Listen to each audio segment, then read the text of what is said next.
Hello and welcome back to First in Preparedness. As you can tell, it is an extremely windy day out here in West Texas. This lantern is starting to blow around like crazy, so hopefully you can hear me over this wind. With that, what we're going to discuss today is how to set up a budget for your preparedness strategy. As we discussed in the previous video, it's an absolute must-do to set out some goals in your preparedness strategy. With that, let's explore my amazing PowerPoint skills. Well, actually they're not amazing. It's going to be quite boring, but informative.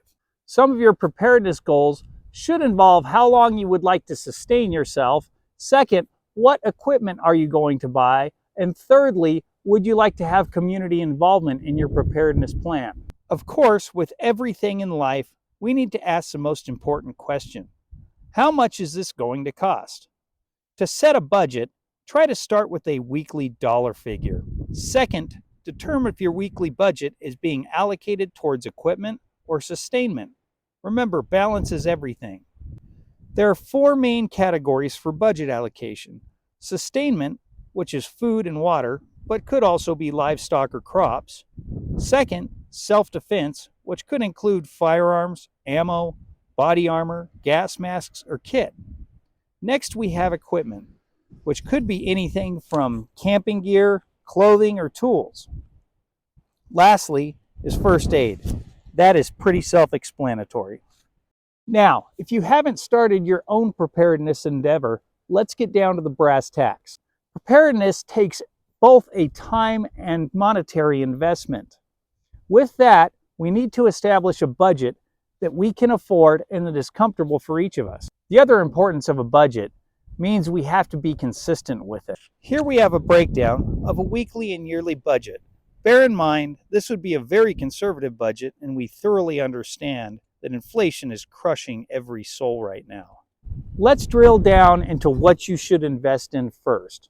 That is going to change according to what type of environment you live in, whether that be urban, suburban, or rural.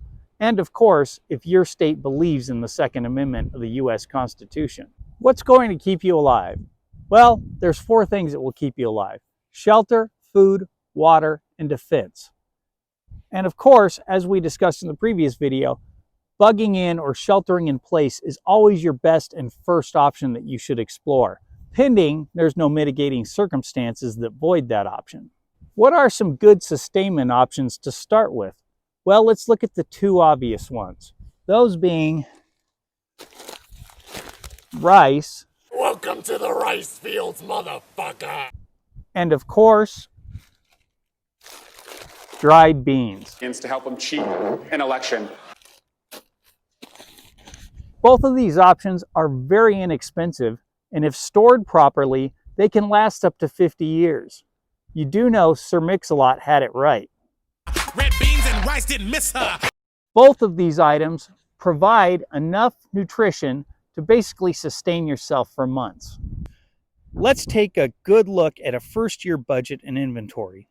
Now, bear in mind these prices were current as of December 2022. Who knows what they are today? If you look at the combined weight, 100 pounds of rice and beans could easily feed a family for a minimum of 3 months. I mean, that's a lot of food. Also, I would consider adding some multivitamins to this inventory. Also, you notice there are buckets and lids added to this list as well. These are necessary to store your rice and beans. Next, we have an allowance for a self-defense rifle. Notice this is a defense AR-15 and not an assault AR-15. Now, once again, these prices were on sale from Palmetto State Armory. So, in no way is this an endorsement, but this would probably be your least expensive option if you were starting out. As you can plainly see, just the cost of the rifle is relatively inexpensive, but it doesn't end there. Rifles take ammo, magazines, and other accessories that make the rifle a complete system. These accessories and ammo are almost the cost of the rifle. This setup would be an absolute bare minimum of what I would consider a viable option in terms of a self-defense system. Now, when you start to acquire ammunition, it is always better to buy in bulk. Rounds are much cheaper per unit. If you can't afford that, go ahead and try to pick up 20 rounds or so whenever you are at a sporting goods store. Before you know, you'll have amassed a sizable ammo inventory. As you can see, preparedness does take a time and monetary investment. I can't reiterate this enough. Stay within your budget, but be consistent with it. Make a plan and start with these small investments into sustainment and self-defense. In the following videos, we're going to start to cover the first aid items that you should start to look at in terms of your preparedness strategy.